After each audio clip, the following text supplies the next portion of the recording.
Hello everyone and welcome to Command & Conquer 3 Tiberium Wars. This is the third main entry in the Command & Conquer Tiberium series, and just like the previous game, it takes place one generation after its predecessor. So this one is essentially a more or less direct sequel to Command & Conquer Tiberian Sun Firestorm. So yeah, let's not waste any time and let's dive right into the excitement of the tutorial.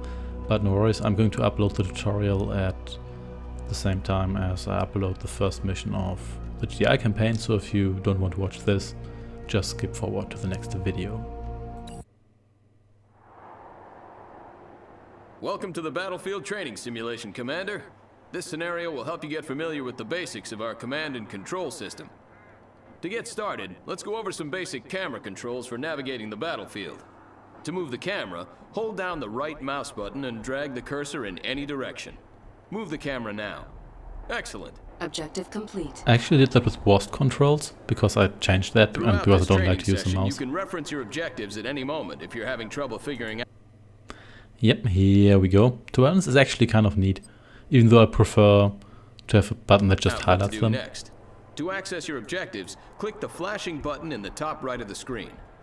Next, we'll work on commanding units. We've granted you 2 squads of zone troopers. Begin selecting these units by moving your cursor over the zone troopers. Notice that your cursor changes to a selection cursor. While your cursor is over the unit, left-click.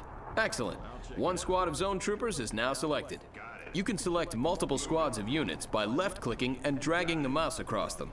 Try selecting both squads of zone troopers by dragging a selection box across all of them. Both squads are now selected. To move selected units, move your cursor over empty terrain. You'll notice that it changes to a move cursor. This is a potential destination for your selected units. Some terrain, such as mountains and rivers, are not traversable and will give you a different cursor to inform you that you're not allowed to move units there. Issue a move command to your zone troopers into the designated area to the east by right-clicking on the terrain. Yeah, firstly it's left-clicking because I changed that too, and I tried my best to derail this tutorial, but they just don't let you do anything like that. So I tried to get those 2 zone trooper squads to kill one another, but it's just not possible. They don't allow that command, which is a shame, really. Good work. Your troops are moving out. This is the shooting range. Time for some target practice. If your zone troopers are still selected, right-click on the targets downrange and the zone troopers will fire on them. If your troops aren't selected, drag a box around the whole group, and then open fire. Destroy all of the targets. And they actually got a promotion for that. All targets are destroyed. Excellent work, Commander. Notice that one of your zone trooper squads has a special symbol hovering above it when it is selected. This squad is now a veteran squad. There are 3 levels of veterancy. As squads rank up, they deal more damage and become less vulnerable to enemy attacks. Now move your zone troopers over to this damaged building. Order your men to destroy the structure. Ooh. Eat that, skyscraper. Can I now? Nope, still can't order them to kill their friends. Notice it took your men significantly longer to destroy the structure than the targets at the range. Zone troopers are very effective against infantry and light vehicles, but are not very efficient at destroying structures. In turn, certain tanks and heavy artillery may tear through structures, but may not be the most effective weapons against infantry. You'll need to pick the right unit for the enemy you're facing. Troop composition is an important part of commanding an army. We hear you. Many units have special abilities.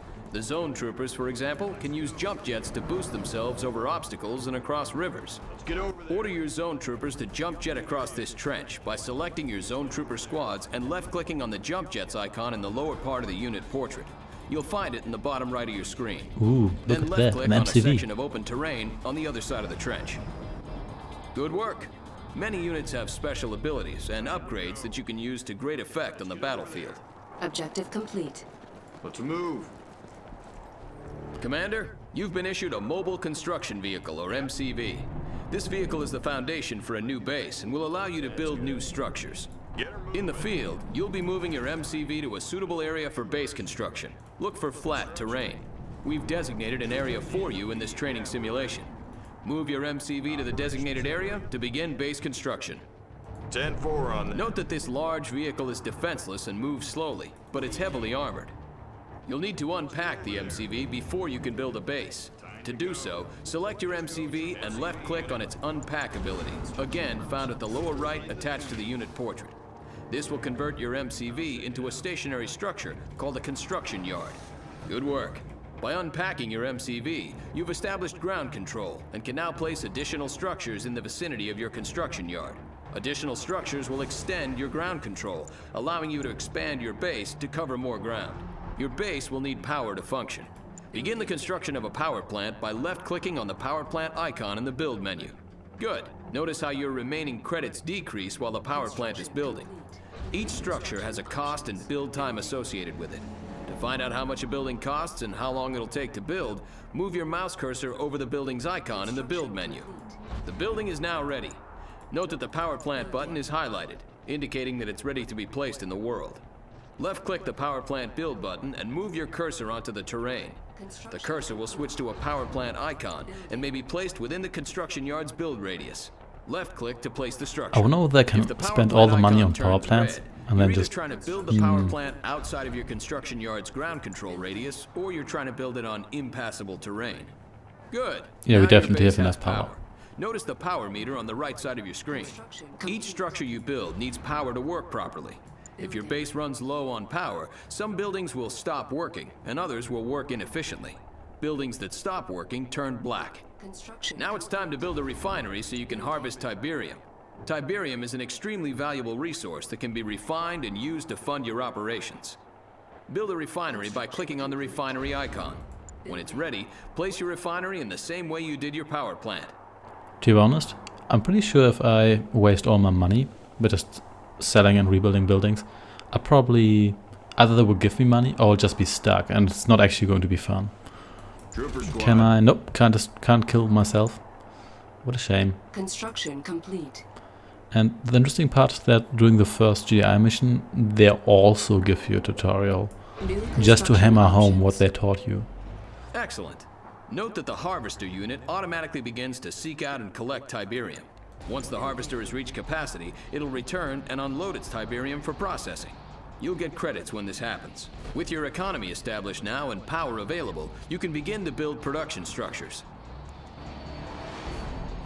A barracks will allow you to train infantry. Build a barracks and place it on the terrain just like you did with your power plant and refinery. Can I actually? Yeah, I can place it here. So here we go. Let's get a barracks. Yeah, I just built that one to boost my income a little bit. Complete. New construction options. Objective complete. Training. Good work. Now you can start building an army. To access the list of infantry units that you can train, either select the barracks or click on the unit production tab now. You always have the option to click directly on the structure, or simply use the tabs on the interface in the upper right. Click on the Rifleman Squad icon to train a squad of GDI riflemen.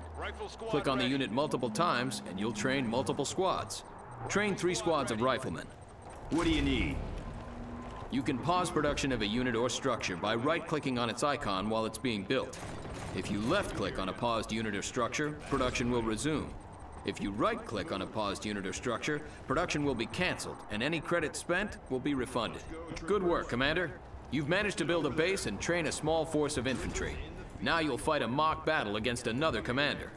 He will command the red team, and you will command the blue team. Objective complete. Trooper squad. Rifle squad ready. The red team may attack at any moment. Before they do, garrison your riflemen inside this abandoned building. To garrison the building, select your squads and right-click on the abandoned building to send them in. Your units are now taking advantage of cover inside the building. While garrisoned, your troops can still fire out, but are protected from enemy fire. Note that if the structure becomes severely damaged, your troops will be ejected. Rifle squad ready.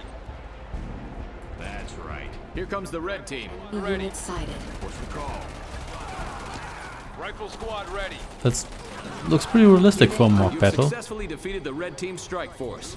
To clear the garrison building, select the building and click on the Evacuate All button. Squad. Objective We hear you. complete. Oh, I'm coming, red team. Now it's time to build some more forces. When you feel you're ready, move your forces out into the field, find the red team's base, and destroy it. You've discovered the red team's base. Target their structures and take them down. Will do. Yeah, We hear you. Let's get over there. this is kind of like the Rotula 2 tutorial from what I remember. Troopers. which I don't think I actually covered, but never mind that. Here we go. Pin him down. That should be it. Also, these guys look kind of weird when they're blue. We hear you. Great job, Commander. You've learned all the basics you'll need to lead GDI forces into battle. You might try starting with the GDI campaign next, as it reinforces and builds upon the lessons you've learned in this training session. Thank you very much, and we are victorious. Yeah, to be honest, this wasn't even the most exciting tutorial I've ever played, and they just kick you back to the start screen. I guess that's okay. Anyway, thanks for watching, and next time we're going to play the first GDI mission, so thanks for watching, and I shall see you then. Take care and goodbye.